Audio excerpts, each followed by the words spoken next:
Face master காமி ஆரத்தி பார்க்க போறோம்னா எடப்பாடி பழனிசாமிக்கு மிகப்பெரிய நெருக்கடி வர ஆரம்பிச்சிருச்சு. ஒரு பக்கம் பார்த்தீங்கன்னா ஓபிஎஸ், மறுபக்கம் பார்த்தீங்கன்னா சசிகலா, இவங்க ரெண்டு பேருமே பார்த்தீங்கன்னா பொதுக்குழு நடத்துறதுக்கான வேலைகளில் பார்த்தீங்கன்னா ஈடுபாடோடு இருக்கதா சொல்றாங்க.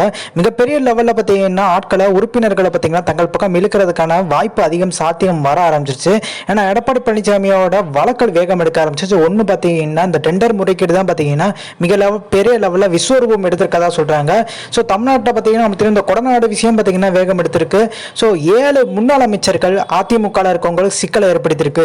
ஸோ அவங்களெல்லாம் பார்த்தீங்கன்னா எடப்பாடி பழனிசாமியால் காப்பாற்ற முடியுமான்னு கேட்டிங்கன்னா அது கேள்விக்குறியாதான் இருக்குது. இப்போ மாட்டியிருக்க எம்ஆர் விஜயபாஸ்கர் தலைமுறையாக தான் இருக்கிறார். அவருக்கே பார்த்தீங்கன்னா எந்த ஒரு அறிக்கையுமே பார்த்தீங்கன்னா எடப்பாடி பழனிசாமி விடவே இல்லை. ஸோ நாளைக்கு பார்த்தீங்கன்னா நம்மளுக்கு கூட அதே மாதிரி நடக்கிறதுக்கான வாய்ப்பு இருக்குன்னு சொல்லிட்டு இந்த 7 பேர் உணர ஆரம்பிச்சாங்க. வேலுமணி, தங்கமணி, அப்புறம் பார்த்தீங்கன்னா எம்ஆர் விஜயபாஸ்கர், சி விஜயபாஸ்கர், வீரமணி சொல்லிட்டு ஒரு லிஸ்டே, முன்னாள் அமைச்சர் காமராஜ். ஸோ இப்படி இவங்கெல்லாம் நினைக்க ஆரம்பிச்சனால பார்த்தீங்கன்னா ஒரு மீட்டிங், ரகசிய மீட்டிங் போட்டிருக்காங்க. எடப்பாடி பழனிசாமிக்கு தொடர்ந்து ஆதரவு கொடுத்திருந்தா நம்மளை காலி பண்ணி விட்டுவார், நம்ம பார்த்தீங்கன்னா பிஜேபி சொல்ற மாதிரி பார்த்தீங்கன்னா ஒதுங்கிக்கலாம், எடப்பாடி பழனிசாமியை ஒட்டும் பார்த்தீங்கன்னா அதை ஃபேஸ் பண்ணுற அளவுக்கு பார்த்தீங்கன்னா போயிட்டாங்க.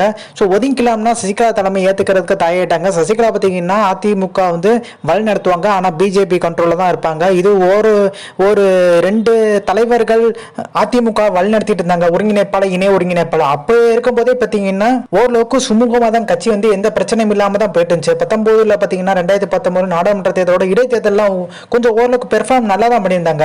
ஆனால் அந்த இரட்டை தலைமையிலிருந்து ஒற்றை தலைமை வந்தோன்னா எடப்பாடி பழனிசாமிக்கு மட்டும் போய்ச்சலா இயங்கல. ஒட்டுமொத்தமாக பார்த்தீங்கன்னா ஏகப்பட்ட போய்ச்சலா உருவாகி போயிட்டாங்க. மாவட்டந்தோறும் ஒரு போய்ச்சலா, மாவட்ட செயலெல்லாம் போய்ச்சலாராக பார்த்தீங்கன்னா அந்த மாவட்டத்தில் இயங்க ஆரம்பிச்சிட்டாங்க. ஸோ இது ஒரு பக்கம் இருக்க. டிடி தினகரன் மொத்த கட்சியை போய் பாஜக இணைக்க போறான்ற மாதிரி ஒரு நியூஸும் போயிட்டு 5 மணி நேரம் பேச்சுவார்த்தையெல்லாம் நடச்சிருக்கதா சொல்றாங்க. அதனால தான் பார்த்தீங்கன்னா அண்ணாமலையை வந்து டிடி தினகரன் நேரில் சந்தித்ததா ஒரு பரவலான ஒரு விஷயம். பட் இது எந்த அளவுக்கு உண்மை தெரியல.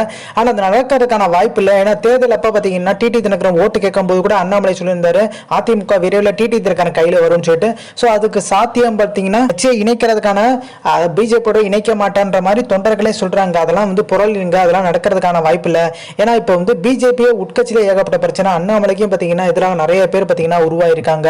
ஸோ அவங்கெல்லாம் அண்ணாமலையால சமாளிக்க முடியாமல் திணறிட்டு இருக்காரு. கலாச்சார விஷயமா பார்த்தீங்கன்னா அவர் தான் வந்து பார்த்தீங்கன்னா மிகப்பெரிய லெவலில் கலாச்சார விஷயமா பேச்சு கொடுத்தாரு, அதுக்கப்புறம் ஆஃப் ஆயிட்டாரு. ஸோ அண்ணாமலை அந்த இடத்த பார்த்தீங்கன்னா கரெக்டாக வந்து எடப்பாடி பழனிசாமி பிடிச்சிட்டாரு. ஸோ உட்கட்சி பிரச்சனைனால பார்த்தீங்கன்னா அண்ணாமலையால் சரியாக செயல்பட முடியல. இதுக்கு முக்கியமான காரணம் தமிழிசை சவுந்தரராஜனுக்கும் அண்ணாமலைக்கும் ஒரு மோதல் வந்துச்சு. அது இப்போ உச்சகட்டமாக அடைஞ்சிருக்குன்னு சொல்றாங்க. இப்போ அண்ணாமலை பார்த்தீங்கன்னா மேல் படிப்புக்காண்டி போறதா சொல்றாங்க. அந்த இடப்பட்ட கேப்ல பார்த்தீங்கன்னா தமிழக பாஜக தலைவருக்கு பார்த்தீங்கன்னா நிறைய பேர் போட்டி இருக்கதா சொல்றாங்க. வானதி சீனிவாசன், கருப்பு முகரானந்தம், அதே மாதிரி தமிழிசை சவுந்தரராஜன் அந்த ரேஸ்ல இருக்காங்க. ஸோ இது மிகப்பெரிய லெவலில் பார்த்தீங்கன்னா அந்த தமிழக பாஜக தலைவர் புதுசாக வர்றவங்க வந்த அப்புறம் மிகப்பெரிய லெவலில் கட்டமைப்பு, அதே மாதிரி அண்ணாமலைக்கோட கட்டமைப்பு உடையும் சொல்கிறாங்க. ஏன்னா அண்ணாமலைக்கு பார்த்தீங்கன்னா ஒரு விஷயம் திருச்சி சூர்யா சொல்கிறாரு, அவர் வந்து நினச்சா சென்ட்ரல் மினிஸ்டர் ஆகிருக்கலாம். பட் அவர் ஆகாததுக்கு முக்கியமான காரணம் அங்கே வந்து பெரிய லெவலில் அவரால் அரசியல் பண்ண முடியாது, பெரிய லெவலில் பார்த்தீங்கன்னா சம்பாதிக்க முடியாது. ஆனால் தமிழக பாஜக தலைவர் வந்தால் அதையும் விட அதிகமாக சம்பாதிக்கலாம். மிகப்பெரிய லெவலில் பார்த்தீங்கன்னா உட்கட்சியில் இருக்க பணத்தை எல்லாம் பார்த்தீங்கன்னா அபேஸ் பண்ணிட்டாங்க. நிறைய பேர் பார்த்தீங்கன்னா உறுப்பினர்களே பார்த்தீங்கன்னா தங்க ஜோல்னா பையில போட்டு போயிட்டாங்கன்ற மாதிரி பார்த்தீங்கன்னா திருச்சி சூர்யா மிகப்பெரிய லெவலில் வந்து பரபரப்பு ஏற்படுத்தியிருக்காரு. இந்த ஹனி ட்ராப்ன்றது பார்த்தீங்கன்னா பாஜகவில் வந்து மிரட்டி அந்த பணியை வைக்கிறது. ஸோ இது அதிகமாக நடக்குது. எல்லா கட்சியும் நடந்தாலுமே அது வந்து அவங்களுக்குள்ள பேசி தீர்த்துக்குவாங்க. ஸோ இந்த விஷயத்தில் பார்த்தீங்கன்னா பாஜக வந்து மிகப்பெரிய லெவலில் தமிழ்நாட்டில் அந்த ஹனி ட்ராப்ன்றதை பண்ண ஆரம்பிச்சிட்டாங்கன்ற மாதிரி வந்து தமிழக பாஜக தலைவர் எதிராகவும் மிகப்பெரிய குற்றச்சாட்டு, அதே மாதிரி வந்து தமிழிசை எதிராகவும் மிகப்பெரிய ஒரு குற்றச்சாட்டுலாம் வந்து திருச்சி சூர்யா வைக்கிறாரு. அவர் என்ன சொல்லியிருக்காருன்னா, ஒரு பேட்டியில் வந்து தமிழிசை பேட்டி கொடுத்துட்டு இருப்பாங்க, அவரோட மகன் வந்து பாஜக ஒளிகன்றெல்லாம் கத்திருப்பாங்க, அதெல்லாம் நம்ம பார்த்துருப்போம். ஸோ இதுக்கும் அதிமுகவுக்கு என்ன சம்பந்தம் பார்த்தீங்கன்னா, அதிமுக பார்த்தீங்கன்னா பாஜக நினைச்சா ஒன்றிணைக்க முடியும். ஸோ எப்படி வந்து எடப்பாடி பழனிசாமியை வந்து அந்த கட்சியை கைப்பற்றதுக்கு டெல்லி உதவுனாலும் அதே மாதிரி சசிகலா கைப்பற்றதுக்கு டெல்லி உதவ வாய்ப்பு இருக்கு. ஸோ அப்படி உதவினான்ற பயம், அதனாலேயே பார்த்தீங்கன்னா தமிழக பாஜகவில் பார்த்தீங்கன்னா மிகப்பெரிய ஒரு குழப்பத்தை எடப்பாடி பழனிசாமி வந்து ஆக்கி விட்டாரு. தமிழிசையை வச்சு பார்த்தீங்கன்னா ஒரு பஞ்சாயத்து எழுத்து விட்டார்ன்ற மாதிரி இன்னொரு தரப்பு பேசிட்டு இருக்காங்க. பட் எந்த அளவுக்கு உண்மையான சாத்தியமும் தெரியல. பட் இது வந்து பார்த்தீங்கன்னா எடப்பாடி பழனிசாமிக்கும் மிகப்பெரிய லெவலில் வந்து ஒரு ஆறுதலை கொடுத்துருக்கு. இப்போ டெல்லிக்கு போகிறதே பார்த்தீங்கன்னா கெஞ்சதான், அவர் மேலே இருக்க வழக்கில் பார்த்தீங்கன்னா வேகம் எடுக்க ஆரம்பிச்சிருவோன்ற மாதிரி சமாதானம் பேசுறது தான் போறான்னு சொல்றாங்க. ஆனால் கள்ளச்சாரம் விஷயம் சும்மா சொன்னாலுமே இல்லைங்க, அதெல்லாம் இல்லைங்க, கள்ளச்சாரத்துக்குலாம் அவர் வந்து போக மாட்டாரு, அந்த அளவுக்கு மனுஷன் பார்த்தீங்கன்னா இல்லை, அவரோட வழக்கை வந்து வேகம் எடுக்க போகுதுன்னு தெரிஞ்சுட்டு தான் போறாரு. அதே மாதிரி வந்து இந்த போராட்டம் ஆர்ப்பாட்டம்லாம் பார்த்தீங்கன்னா இந்த கலாச்சார விஷயமா எடப்பாடி பழனிசாமி சொல்லி பண்ணியிருந்தால அதையும் பார்த்தீங்கன்னா சசிகலா பதில் கொடுத்துருக்காங்க. எங்க போராட்டம் பண்றதெல்லாம் நின்றுமாங்க, ஸோ ஆக்கப்பூர்வமாக ஏதாவது யோசிக்கணுங்க, அது வந்து நிப்பாட்டுறதுக்கு.